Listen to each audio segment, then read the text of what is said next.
रुद्र एक वीर योद्धा एपिसोड 114।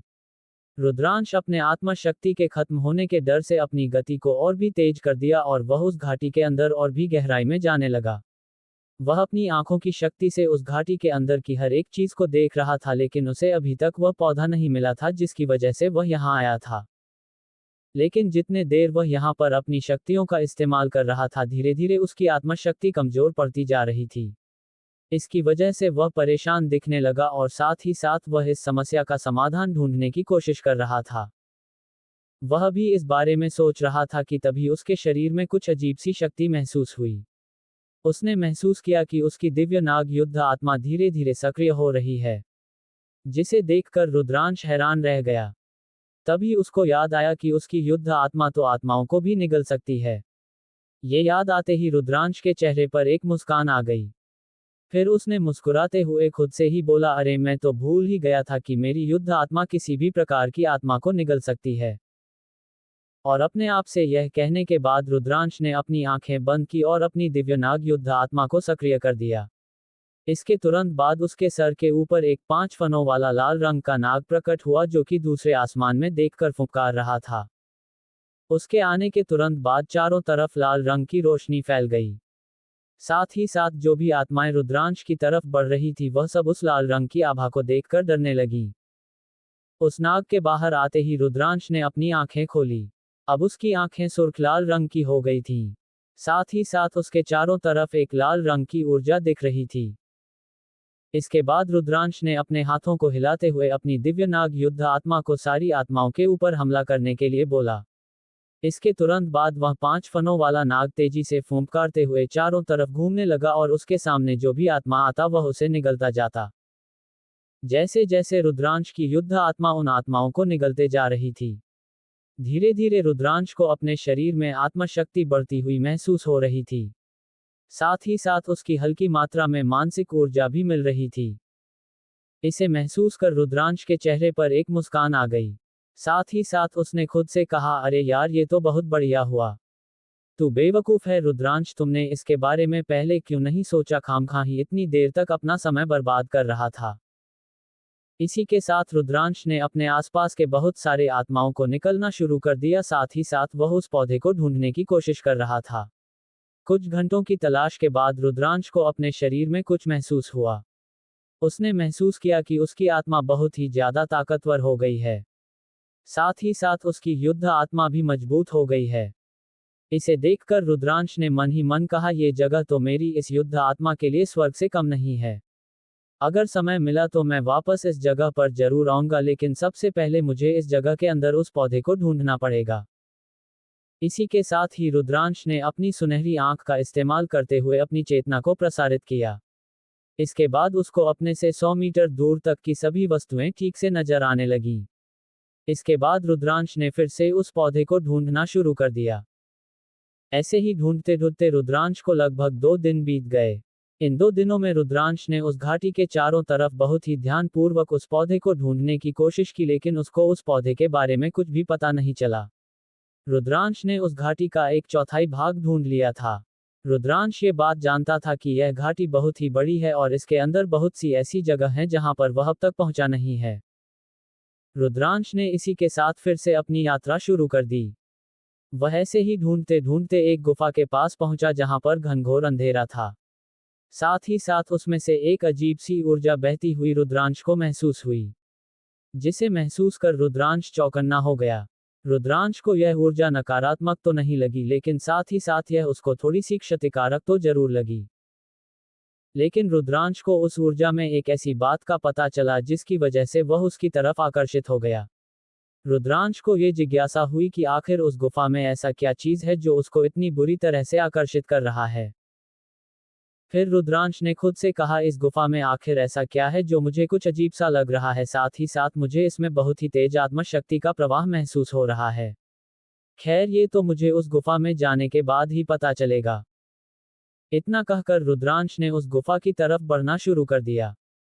लेकिन जैसे ही रुद्रांश उस गुफा में गया, कुछ दूर चलने के बाद उसको उस गुफा के अंदर कुछ ऐसा दिखा जिसे देखकर खुद रुद्रांश हैरान रह गया। रुद्रांश ने देखा कि उसके सामने एक पेड़ था जिसके ऊपर काले बैंगनी रंग के 3 फल लगे हुए थे। जैसे ही रुद्रांश ने उन फलों को देखा उसका मुंह खुला का खुला रह गया और उसके मुंह से निकल गया आत्मा निर्माण फल। आत्मा निर्माण फल यह एक ऐसा फल था जिसकी मदद से किसी भी योद्धा का आत्मा अगर नष्ट हो गया हो लेकिन उस आत्मा का एक छोटा सा अंश भी अगर अस्तित्व में हो तो यह आत्मा निर्माण फल उस आत्मा को पुनः निर्मित कर सकता है। लेकिन रुद्रांश को इस बात में ज्यादा हैरान नहीं किया। रुद्रांश को हैरान करने वाली चीज थी वह पेड़ जिसमें वह फल लगे हुए थे। दरअसल रुद्रांश ने जिस फल को देखा था वह फल उसी आत्मा विनाशक पेड़ के ऊपर ही उगता था जिस पेड़ को रुद्रांश यहाँ पर ढूंढने आया था। हाँ, लेकिन वह इस बात से हैरान था कि जिस पौधे को वह ढूंढने आया था वह अब यहाँ पर एक पेड़ बन चुका है। दरअसल आत्मा विनाशक पौधा एक बहुत ही दुर्लभ वस्तु थी। यह अत्यंत ही दुर्लभ था। आज तक बहुत ही कम योद्धा इस पौधे को देख पाए थे और जितनों ने भी देखा था वह सभी भी इसके छोटे रूप को ही देख पाए थे जबकि आत्मा विनाशक पेड़ बहुत ही ज्यादा दुर्लभ था। इसको अब तक सिर्फ करोड़ों में एक इंसान ने ही देखा था। लेकिन आत्मा निर्माण फल कुछ लोगों को प्राप्त हुए थे। इसलिए वे सब भले ही आत्मा विनाशक पेड़ को ना पहचान पाए लेकिन उस फल को जरूर पहचान जाते हैं। इसका कारण यह है कि जब आत्मा विनाशक पेड़ पौधे के रूप में होता है तब उसका पत्ता बिल्कुल ही काला होता है लेकिन जब ये बड़ा हो जाता है तब इसके पत्ते और साथ ही साथ पेड़ भी बैंगनी रंग में बदल जाता है। यही वजह थी कि ज्यादातर योद्धाओं को ये पता ही नहीं था कि आत्मनिर्माण फल दरअसल उस पौधे का ही फल है जिसको सब आत्मा विनाशक पौधा के रूप में जानते हैं।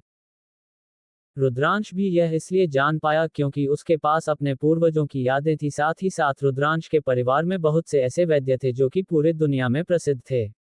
जैसे रुद्रांश उस पेड़ को देखा उसके चेहरे पर चमक आ जाती है।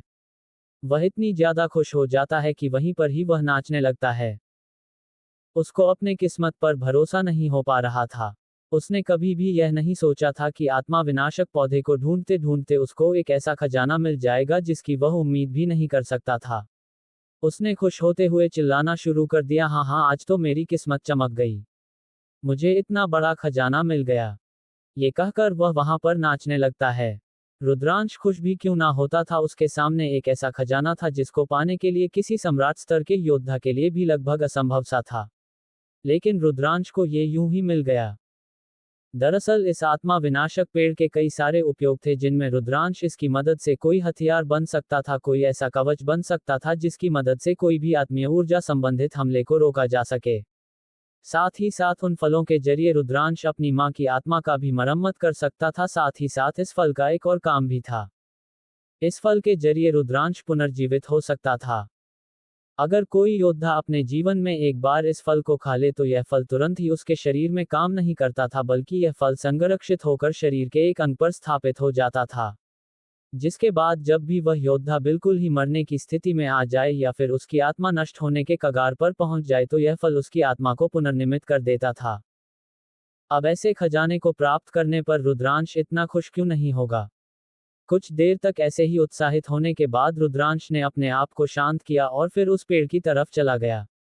फिर उसने अपने तलवार को नियंत्रित करते हुए हवा में उड़ाया और फिर उन 3 फलों को पेड़ से तोड़ लिया। उस फल को तोड़ने के बाद भी रुद्रांश वहां से नहीं गया क्योंकि उसके लिए तो सबसे बड़ा खजाना वह पेड़ ही था। लेकिन अब रुद्रांश के सामने एक और समस्या खड़ी थी। अगर रुद्रांश इस पेड़ को अपने खाली हाथों से उखाड़ने की कोशिश करता तो हो सकता था कि रुद्रांश की आत्मा को भी ये पेड़ निगल जाती। लेकिन रुद्रांश के पास इसका भी हल था। रुद्रांश ने अपने हाथों में दिव्य रक्त की शक्ति का आवाहन करते हुए एक मंत्र पढ़ा। इसके तुरंत बाद उसके हाथों के ऊपर एक पारदर्शी लाल रंग का आवरण बन गया। रुद्रांश ने जो मंत्र पढ़ा था वह एक आत्मा संरक्षण मंत्र था। इसकी मदद से कोई भी अपने शरीर में आत्मा सुरक्षित करने के लिए उसके ऊपर एक कवच बना देता था। रुद्रांश ने इसी का फायदा उठाते हुए उस पेड़ को उखाड़ने की कोशिश की, लेकिन रुद्रांश ये देखकर चौंक गया कि वह पेड़ उसके द्वारा उठाया ही नहीं जा पा रहा था। इस दुनिया में योद्धाओं के पास इतनी ताकत तो होती थी कि वह एक बड़े से बरगद के पेड़ को भी आसानी से उखाड़ लेते, लेकिन कुछ विशेष ऐसे पेड़ भी होते हैं जिनको कुछ निश्चित शक्ति के साथ ही उखाड़ा जा सकता है। रुद्रांश ये भली भांति जानता था, इसलिए उसको ये देखकर कोई भी हैरानी नहीं हुई। जिसके बाद उसने अपने शरीर को ड्रैगन की शक्ति के साथ मिलना शुरू कर दिया और फिर उसका शरीर ड्रैगन के शरीर में बदलने लगा। इसके तुरंत बाद रुद्रांश ने अपने हाथ को उस पेड़ के जड़ों पर लगाया और फिर उस पेड़ को धीरे धीरे उखाड़ने लगा। उस पेड़ को उखाड़ते समय रुद्रांश को बहुत ही ज्यादा दिक्कत हुई। रुद्रांश को भी यह महसूस हो रहा था कि उस पेड़ को उखाड़ना इतना भी आसान नहीं है, लेकिन रुद्रांश ने हार नहीं मानी और उसने कोशिश करना जारी रखा। इसके बाद रुद्रांश ने एक चीज के साथ उस पेड़ को उखाड़ना शुरू कर दिया। धीरे धीरे रुद्रांश के हाथ की नसें उभर आया और रुद्रांश को हल्का सा दर्द भी महसूस हुआ, लेकिन उसकी मेहनत रंग लाई। धीरे धीरे वह पेड़ जड़ से उखड़ने लगा। कुछ देर तक ऐसे ही कोशिश करने के बाद वह पेड़ अंततः उखाड़कर रुद्रांश के हाथ में आ गई। जब रुद्रांश ने देखा कि वह पेड़ उखड़ गया है, तब उसकी आंखें खुशी से चमकने लगीं। इसके बाद रुद्रांश ने उस पेड़ में से सारे हरे पत्तियों को पेड़ से अलग कर दिया और उसे एक अलग जगह पर स्थानांतरित कर दिया। फिर उसने उस पेड़ को अपने स्टोरेज अंगूठी में रख लिया। इसके बाद उसने एक गहरी सांस ली और इस गुफा को ध्यान से देखने लगा। रुद्रांश जल्द से जल्द अपने शरीर में उस चिन्ह को नष्ट करना चाहता था और इसके लिए उसको एक गोली बनानी पड़ेगी, जिसके लिए उसको एक शांत स्थान की जरूरत थी। और एक गुफा से ज्यादा शांत और सुरक्षित स्थान और क्या हो सकता था। फिर रुद्रांश ने गुफा के द्वार पर एक कवच बना दिया, जिससे कोई भी बाहर का व्यक्ति या फिर आत्मा इस गुफा में प्रवेश न कर पाए और उसको परेशान न कर पाए। इसके बाद रुद्रांश ने उन आत्मा विनाशक पत्तियों में से एक को अपने हाथ में लिया और उसे गौर से देखने लगा। इसके तुरंत बाद उसने अपने हाथ को ऊपर उठाया और फिर उसके सामने एक कड़ाही आ गई। इसके बाद रुद्रांश ने अपने वैद्य ज्वाला को सक्रिय करते हुए उस कढ़ाई को गर्म करना शुरू कर दिया। इसके तुरंत बाद उसने उस पत्ती को उस कढ़ाई में डाल दिया। फिर रुद्रांश ने कुछ और जड़ी बूटियों को उस कढ़ाई में डाला और फिर उन सभी को एक साथ गर्म करते हुए शुद्ध करने लगा।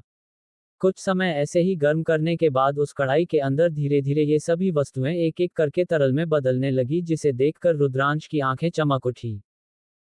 फिर उसने और भी ज्यादा ध्यान से उन तरल को आपस में मिलना शुरू कर दिया। ये करते वक्त रुद्रांश के शरीर में आत्मीय ऊर्जा बहुत ही तेजी से खर्च हो रही थी, लेकिन क्योंकि रुद्रांश की नाग युद्ध आत्मा ने उन आत्माओं को अवशोषित कर रुद्रांश की आत्मा को ताकतवर बना दिया था, इसकी वजह से रुद्रांश के शरीर में आत्मशक्ति की कमी इतनी जल्दी नहीं हो रही थी। कुछ देर तक ऐसे ही उन सभी वस्तुओं को आपस में मिलने के बाद धीरे धीरे वह सभी तरल एक गोली का रूप लेने लगी। कुछ समय बाद रुद्रांश की आंखें चमक उठीं। उस कढ़ाई के ऊपर धीरे धीरे एक पानी के गोले के जैसा वह सभी वस्तुएं जो तरल अवस्था में थी मिलकर ऊपर उठने लगे। जिसके बाद रुद्रांश ने अपनी आंखें बंद की और कुछ मंत्र पढ़ने लगा। यह एक विशेष मंत्र था जिसकी मदद से रुद्रांश अपने शरीर में उस चिन्ह को नष्ट करने वाला था। जैसे रुद्रांश ने उस मंत्र को पढ़ना खत्म किया, धीरे धीरे उस पानी के गोले में वह मंत्र सुनहरी अक्षरों के तरह उसे गोली के ऊपर दिखने लगे। जिसे देखने के बाद रुद्रांश ने एक गहरी सांस ली और फिर उस पानी के गोले को नियंत्रित करते हुए एक गोली में बदल दिया। क्या रुद्रांश ने तैयार कर लिया है उस गोली को? क्या रुद्रांश खत्म कर पाएगा अपने अंदर की उस चिन्ह को?